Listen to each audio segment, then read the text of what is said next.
Hey, Starvation! What's up? It's a Culture Detective here, investigating your favorite movies, TV shows, and animes, and today I'm going to be doing another movie roundup video, where I talk about the movies, TV shows, and animes I watched in the last couple of weeks or so. This will be my last movie roundup video of 2023, and I'm going to be talking about all the movies I've watched in December. Obviously, December isn't even over yet, so the ones that I will be watching after I make this video will end up in the one that I will be making in January. So, here we go. Starting off, I watched Investigation of a Citizen Above Suspicion by Elio Petri. This is an Italian film, and it is a political thriller, and I had high hopes, but I thought it's really good. But it's less of a political thriller, more of a comedy. The film gets more and more absurd as it goes along, and it's still a very entertaining watch. 8 out of 10.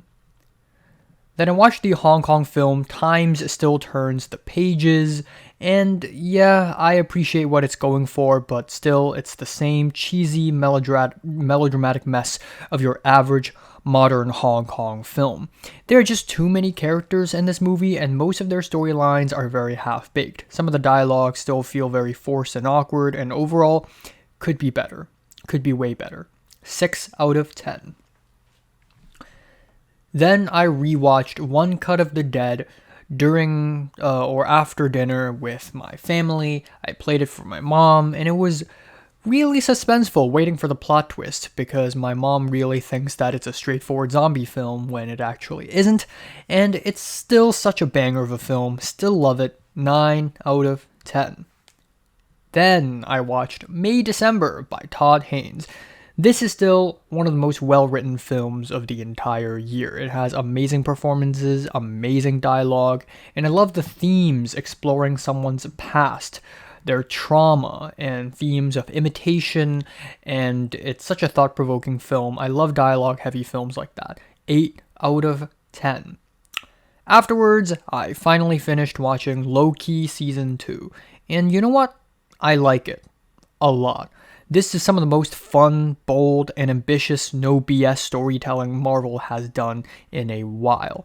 Episodes 4 to 6 serve as one gigantic climax that rewrites the entire story itself, and it's actually grandiose and large. All the actors had fun playing their characters, and it's a little awkward now with the whole Jonathan Majors thing, but still, everyone had fun. Good TV show. I'm glad the ending was so good. 8 out of 10. Then I rewatched Manila and the Claws of Light. And yeah, watching it with a Filipina person makes watching the movie all the more insightful, and it's still a great film through and through. 9 out of 10. Then I watched A Matter of Life and Death by Emmerich Pressburger and Michael Powell. Oh my god. Damn, this is an amazing film. The Technicolor looks amazing, but it's the dreamy, big, grand set pieces is what takes the cake for me. The use of dolly tracks and whip hands is really ahead of its time. If you had told me this film was made in the 70s, I would have actually believed you. And the geopolitics and its message on love and life and hope is very inspiring and truly some of the best movies from the 40s, in my opinion. 9 out of 10. Then I rewatched Parasite after I finished making my short film, or like filming a chunk of my short film, a portion of it. And yeah, it's still a masterpiece. It's the second time I've watched it since my first watch in 2019. And damn, this movie is still an absolute GOAT. Every scene is great. Every dialogue is great. Every staging and framing on all of the music and editing and cinematography and the performances, the messages, the ending sends chills to my spine. This is what movies are made for. 10 out of 10. Then I watched The Boy and the Heron on IMAX in the theaters. I was late to the theaters. I was in a bad mood, and I think because of that, I just didn't enjoy the film as much. Also, probably because I missed out the first scene. But artistically, it is wonderful, and I love how illogical and self-indulgent it is. I'm sure the movie will get better on a rewatch, and in fact, I am planning to rewatch it very soon. 9 out of 10. Then I watched Ghosted. After having watched so many great films this year, And this month, I really need to watch something bad. So here we go.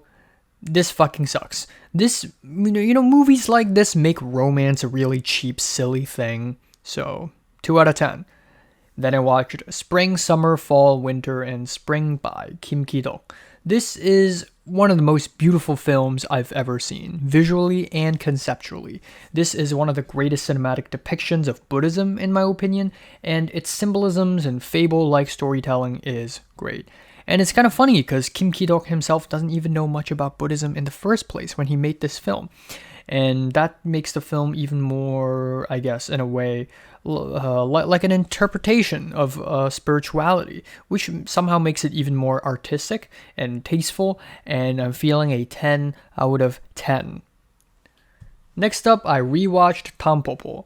I rewatched it with my parents, and it's the last time I'll ever play a movie in front of my parents until a long time later, but I had to pretend to be distracted by my own phone during the sex scene, which is hilarious. How can a film be so wholesome and so lewd at the same time? I don't know. 9 out of 10.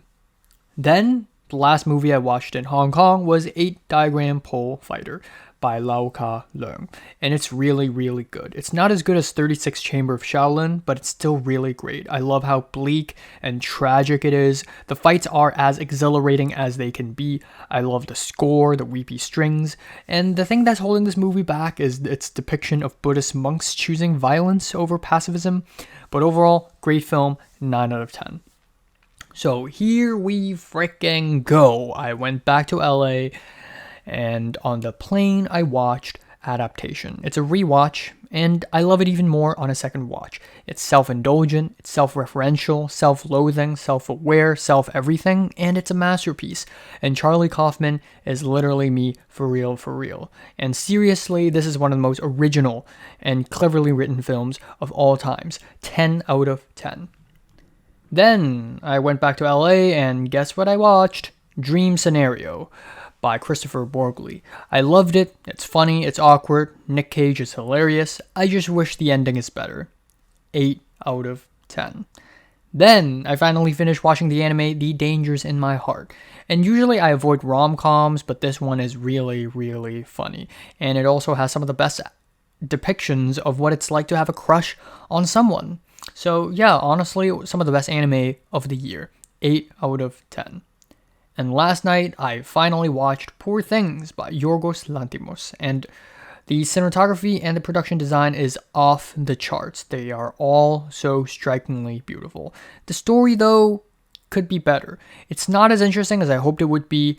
It's not as bleak and sad as other previous Yorgos films, but I still really like that it is big and bold and maximalist. I love the set designs, and still a cinematic achievement nonetheless. Feeling a 9 on this thing. So yeah, overall these are the movies, TV shows, and animes I watched in the last couple of weeks or so. I actually plan to watch way more than that, but I'm running out of time, okay? So thanks for watching. Have a nice day. Have a nice Christmas. Yay.